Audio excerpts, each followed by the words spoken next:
দুনিয়া মুমিন বান্দার জন্য পরীক্ষাগার। এখানে আল্লাহ তাআলা মানুষকে বিপদ আপদ, রোগ, ক্ষোভ, অভাব অনটন, দমন পীড়ন, অর্থ সম্পদ ও সন্তান সন্ততি ইত্যাদির মাধ্যমে পরীক্ষা করে থাকেন।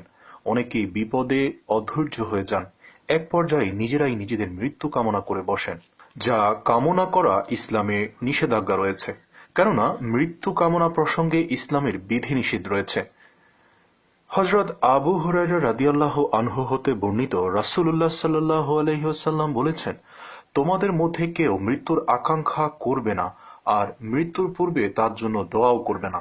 কেননা মৃত্যুর সঙ্গে সঙ্গে মানুষের আমলের দরজা বন্ধ হয়ে যায় আর মুমিনের জীবন কল্যাণ বা নেকি বৃদ্ধি করে। কারণ জীবিত থাকলে তো মুমিন ব্যক্তি আল্লাহর ইবাদতেই মশগুল থাকে। হযরত আনাস রাদিয়াল্লাহু আনহু থেকে আরেকটি হাদিসে বর্ণিত, রাসূলুল্লাহ সাল্লাল্লাহু আলাইহি ওয়াসাল্লাম বলেছেন, তোমরা কোনো বিপদের কারণেই কোনো অবস্থাতেই মৃত্যু কামনা করো না।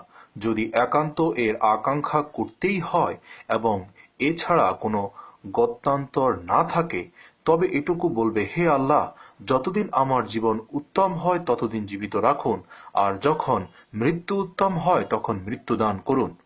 সহিহ বুখারী, মুসলিম। কেননা কোনো ব্যক্তি তার নিজের মৃত্যুর কামনা করা হাদিসে বিশেষভাবে নিষেধ করা হয়েছে, কিন্তু কোনো ব্যক্তি যদি ধর্মীয় ফিতনার কারণে মৃত্যু কামনা করে তবে তা নিষিদ্ধ নয়।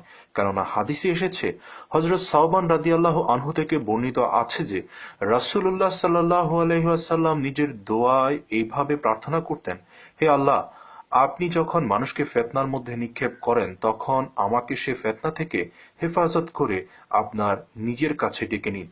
ইমাম মালিক রাহমাতুল্লাহি আলাইহি বর্ণনা করেন যে, হযরত ওমর রাদিয়াল্লাহু আনহু নিজের দোয়ায় একথা বলতেন, হে আল্লাহ, আমার শক্তি কমে গেছে, আমার বয়স বেড়ে গেছে এবং আমার ক্ষমতার এলাকা সম্প্রসারিত হয়েছে। হে আল্লাহ, নিরাপদে কারো হক নষ্ট না করার আগেই আমাকে আপনার কাছে ডেকে নিন। এই দোয়ার 1 মাসের মধ্যেই হযরত ওমর রাদিয়াল্লাহু আনহু ইন্তেকাল করেছেন। পরিশেষে মুমিন মুসলমানের মৃত্যু কামনার ধরন হোক এমন, যেভাবে হযরত ইউসুফ আলাইহিস সালাম আল্লাহর দরবারে প্রার্থনা করেছিলেন। তিনি বলেছিলেন, হে আল্লাহ, আমাকে ইসলামের অবস্থায় মৃত্যুমুখে পতিত করো এবং তোমার নেককার বান্দাগণের সঙ্গে একত্রিত করো।